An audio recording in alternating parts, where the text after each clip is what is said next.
Hello guys, तर आज आमचा रॉकी लवकर सकाळी उठलेला होता आणि माझ्या कानावरून जोरात ओरडत होता. आईवांनी मला उठवला.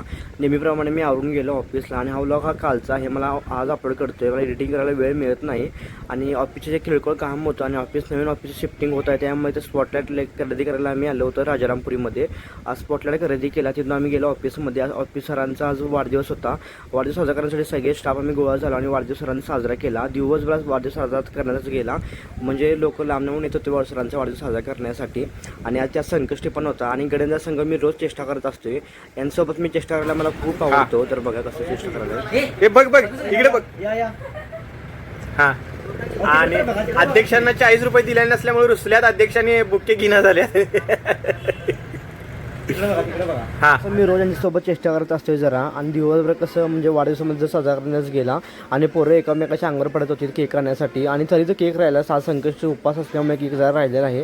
संध्याकाळी मी गेलो गणपती मंदिराच्या दर्शनाला आणि संकष्टी होता आणि गणपती बाप्पाला नारळ वगैरे आणि आरती वगैरे वाहिलं. आग मंदिर रुईकर कॉलनीमध्ये आहे.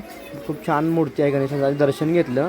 तिथून घराकडे निघालो आणि तो वीरला जायचं होतं मेडिकलमध्ये. तर हा काय ॲक्टिंग करायला लागलाय बघा जरा. तर वीर जिम जॉईन करून 2 दिवस झाला होता आणि मला बॉडी दाखवायला लागला आहे. आणि त्या संग गेलो मी औषध आणायला समर्थ मेडिकल येते जे की काळवनाकाच्या इथं आहे. तर मी तर इथे टाईमपास करत होता. काय औषधं वगैरे घेतली नाही. तिथून आम्ही नेला तर सोडा शॉपमध्ये. सोडा शॉप देतो म्हणून तिथं आम्हाला गंडवला. तर आम्ही गेलो काल LIC ग्राउंडच्या इथे आणि प्रशा बघा मोबाईल बघत भागच पडला. मी गेलो पुढं आणि त्या LIC ग्राउंडमध्ये रस्त्यावर कचरा टाकला होता. कचरा कोणी नाही तरी तर कचरा कोंडी बनवला इथं स्थानिक लोकांनी. हे पण चुकीचं आहे. तिथून आम्ही गेलो स्टार हॉस्पिटलला. स्टार हॉस्पिटलला तिचा मित्र आजारी पडला होता आणि तो ॲडमिट होता. त्याला बघायला गेलो. तिथून बघून आम्ही घराकडे पडताना हा बोलता कुठं झाडामध्ये पडतो यालाच कळत नाही. संध्याकाळी मी उपवास सोडला संकष्ट होता म्हणून. व्हिडिओ आवडल्यास नक्की लाईक कमेंट फॉलो